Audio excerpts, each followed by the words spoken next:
प्रिय श्रोता नमस्कार। कार्यक्रम वेद पाठशाला में आपका हार्दिक स्वागत है। इस कार्यक्रम में हम परमेश्वर के वचन का विस्तार पूर्वक अध्ययन किया करते हैं, जो आपकी आत्मिक उन्नति के लिए लाभदायक सिद्ध होगा। तो लीजिए सुनते हैं आज का ये संदेश।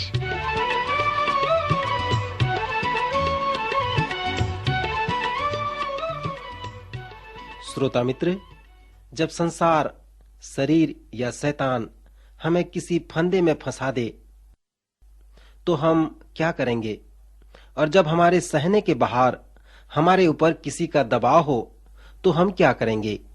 आज हम पवित्र शास्त्र से कुछ और कारणों को देखेंगे कि क्यों परमेश्वर के लोग दुख उठाते हैं और इस दुख के लिए उसके लोगों की क्या प्रतिक्रिया होती है। संभवतः हम सभी लोग उस आंधी का अनुभव करते हैं जो समय समय पर हमारे जीवन में आती है, परंतु इसमें परमेश्वर का महान उद्देश्य होता है जिसका हम अध्ययन करने जा रहे हैं। मित्र, मैं चाहता हूं कि इस दुख व पीड़ा के विषय में कुछ और चरणों द्वारा आपसे बातचीत करूं, क्योंकि ये एक ऐसा विषय है कि संपूर्ण पवित्र शास्त्र में होकर चलता है। हमने इस विषय पर वर्णन अय्यूब की पुस्तक में प्राप्त किया था, और जैसे हम पवित्र शास्त्र का सर्वेक्षण करेंगे तो इस विषय पर और भी वर्णन प्राप्त कर सकेंगे। बाइबल दर्शक नामक पुस्तिका में मैंने इसके रूपरेखा को बताया है कि पवित्र शास्त्र के 30 कारण कि क्यों परमेश्वर अपने लोगों में ये अनुमति देता है कि वे दुख उठाएं। मित्र, यदि आप अभी तक इसके विषय में पत्र नहीं लिखे हैं तो कृपया अवश्य पत्र लिखकर इसे मुफ्त में प्राप्त कर लें। उस पुस्तिका में मैंने कुछ प्रायोगिक बातों को लिखा है और इस चरण में भी मैं चाहता हूं कि उसके कुछ विषयों पर वर्णन करूं। पवित्र शास्त्र के उन 30 स्थलों में मैंने जो उल्लेखित किया है वो दुख के विषय में है, जिसमें एक बड़ी व महान बात 2 कुरिन्थियों के 6वें अध्याय में हमें मिलता है। पौलुस प्रेरित ने उस अध्याय में दुख के अर्थ को और उसके उद्देश्य का वर्णन विस्तृत रूप से किया है। पौलुस कहता है कि दुख व पीड़ा वो प्रशिक्षण संस्थान है जहां पर परमेश्वर योग्य सेवकों को प्रशिक्षित करता है। फिर वो लिखता है कि इस प्रशिक्षण संस्थान के दुख में होकर चलने के बाद हम ये प्रमाणित कर सकते हैं कि हम परमेश्वर के योग्य सेवक हैं। श्रोता, जब पौलुस यहाँ पर सेवक शब्द का उपयोग करता है तो इसका अर्थ ये नहीं कि कोई पास्टर या प्रचारकों का दल, परंतु वह हर एक विश्वासी के लिए सेवक शब्द का उपयोग करता है। उसके दूसरे पत्र में पौलुस ने हमें कहा है कि कलीसिया का जो उद्देश्य है वो परमेश्वर के कार्य के लिए संतों को पवित्र व सिद्ध बनाना है। यहाँ पर पौलुस जो संत शब्द का उपयोग किया है वो इस बात को प्रकट करता है कि जो प्रभु यीशु मसीह के पीछे चलने वाले हैं और उसके लिए अलग किए हुए हैं। सो पौलुस के अनुसार संत वही है जो पवित्र किया हुआ, अलग किया हुआ और प्रभु यीशु मसीह के पीछे चलने वाला है। पौलुस कहता है कि हमारी कलीसिया में हमारा जो उद्देश्य है वो ये है कि जब हम एक साथ इकट्ठे होते हैं तो हम परमेश्वर के कार्य के लिए संतों को पवित्र व सिद्ध बनाते हैं। इफिसियों की पत्री उसके 4 अध्याय का 12वां पद हमें कहता है कि सेवकाई के कार्य को कुछ गिने चुने लोगों को नहीं सौंपा गया है और संतों को, या हम जिन्हें एल्डर या अयाजक कहते हैं, उन्हें भी नहीं सौंपा गया है। मित्र, मैं विश्वास करता हूं कि परमेश्वर अपने कार्य व सेवकाई के करने के लिए कलीसिया के अयाजक लोगों को चुनता है। यदि वे लोग परमेश्वर के कार्य को करने के इच्छुक हों तो परमेश्वर ऐसे लोगों के द्वारा अपना कार्य करना चाहता है। वो ऐसे लोगों को नियुक्त करता है जिससे पवित्र लोग सिद्ध हो जाएं और सेवा का कार्य किया जाए और मसीह की देह उन्नति पाए। सो मित्र, इसी संदर्भ से पौलुस सेवक शब्द का उपयोग करता है। आप कैसे प्रमाणित कर सकते हैं कि आप एक सेवक हैं? पौलुस हमें कहता है कि परमेश्वर दुख को उपयोग करता है ताकि वो हमें सेवकाई के लिए तैयार कर सके।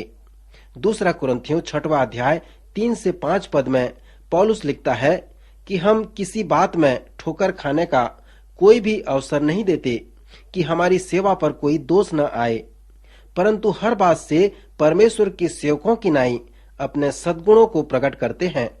बड़े धैर्य से, क्लेशों से, दरिद्रता से, संकटों से, कूड़े खाने से, कैद होने से, हुल्लड़ों से, परिश्रम से, जागते रहने से और उपवास करने से। श्रोता मित्र, पौलुस के अनुसार जब परमेश्वर मुझे व आपको सेवक बनाना चाहता है तो वह उन बातों को हमारे जीवन में आने की अनुमति देता है, क्योंकि इसके अनुभव के द्वारा ही हम ये अनुमोदित कर सकते हैं कि हम प्रभु के सेवक हैं अर्थात नहीं हैं। पौलुस के अनुसार जब आप अपने आप को इस प्रकार के आंधियों में पाते हैं तो महत्वपूर्ण बात आपका प्रत्युत्तर है। फिर पद 6 में वो कहता है कि पवित्रता से, ज्ञान से, धीरज से और कृपालुता से इसका प्रत्युत्तर दिया जा सकता है। फिर पद 6 व 7 में वो कहता है जहां पर हम उस आत्मिक साधन को प्राप्त कर सकते हैं जिसके द्वारा हम उसका प्रत्युत्तर दे सकते हैं। पौलुस लिखता है, पवित्र आत्मा से, सच्चे प्रेम से, सत्य के वचन से, परमेश्वर की सामर्थ से, धार्मिकता के हथियारों से जो दाहिने बाएं हैं, उन आंधियों के लिए हम प्रत्युत्तर दे सकते हैं। फिर इस स्थल के अंत में अर्थात पद 8 से 10 में वो हमें कहता है कि जब हमारे जीवनों में आंधियां आती हैं और हम उसका प्रत्युत्तर देते हैं तो उसका क्या परिणाम होता है।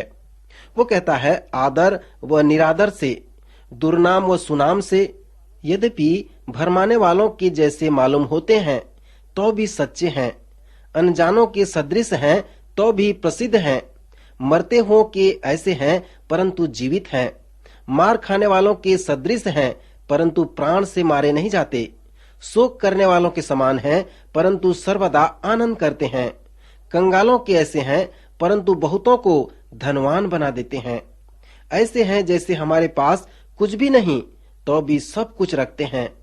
सो ये सभी परमेश्वर के प्रशिक्षण संस्थान के द्वारा पौलुस का वर्णन है जहाँ पे परमेश्वर सेवकों को तैयार करता है जिनके द्वारा वह अपना कार्य पूरा करता है।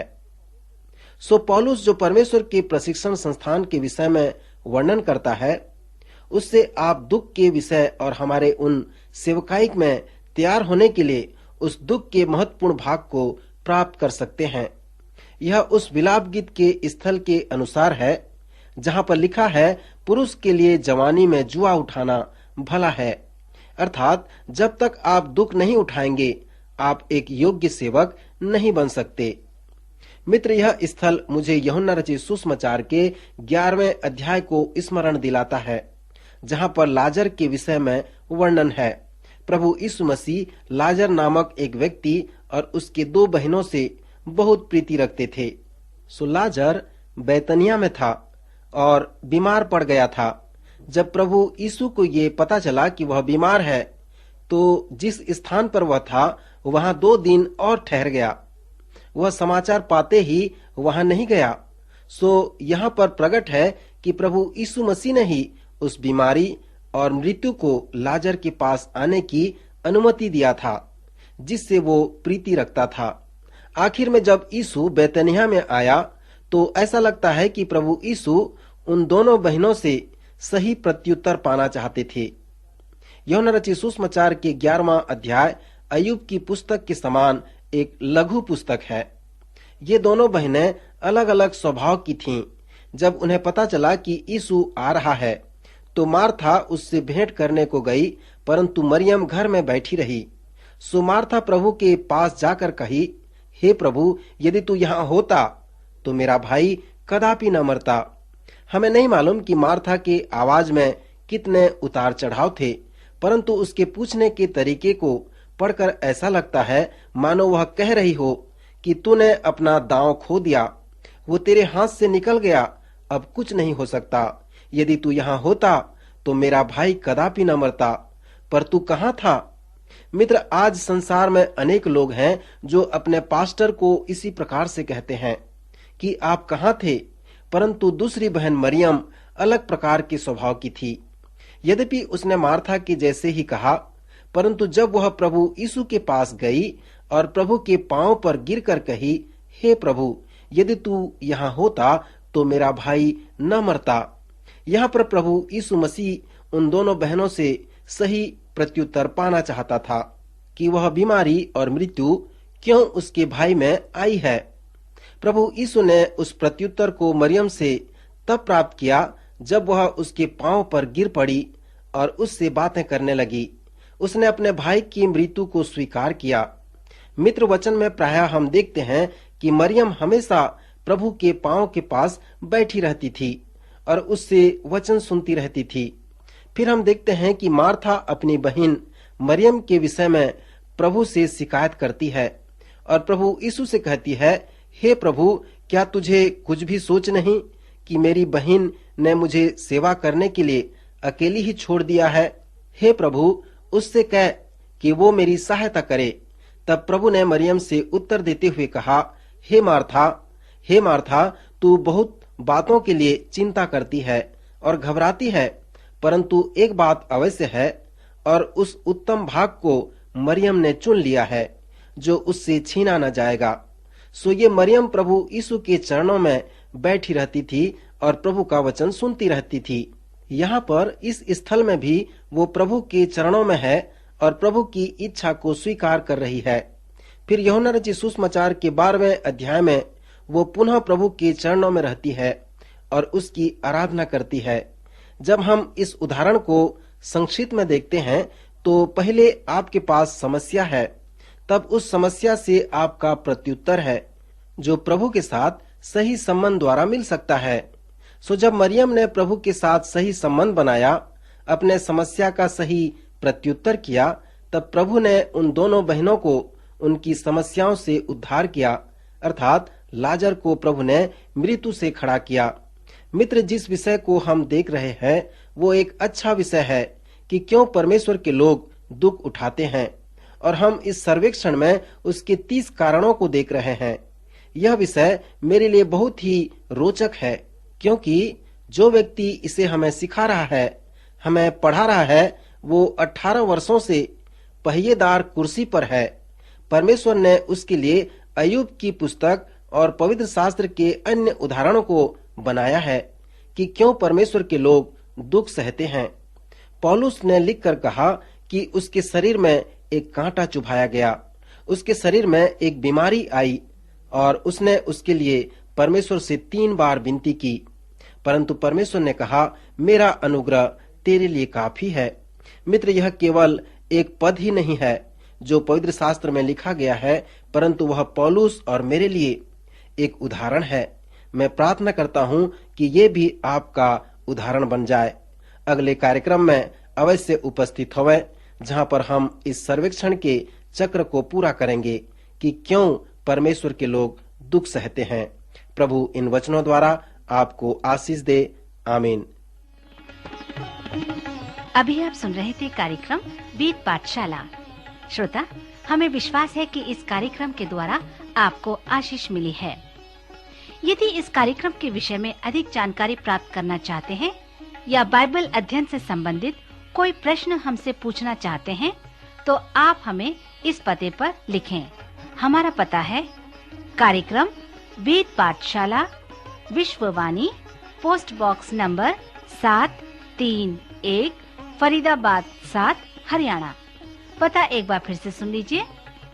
कार्यक्रम Ved Pathshala, Vishwavani, post box number 731, Faridabad 7, Haryana.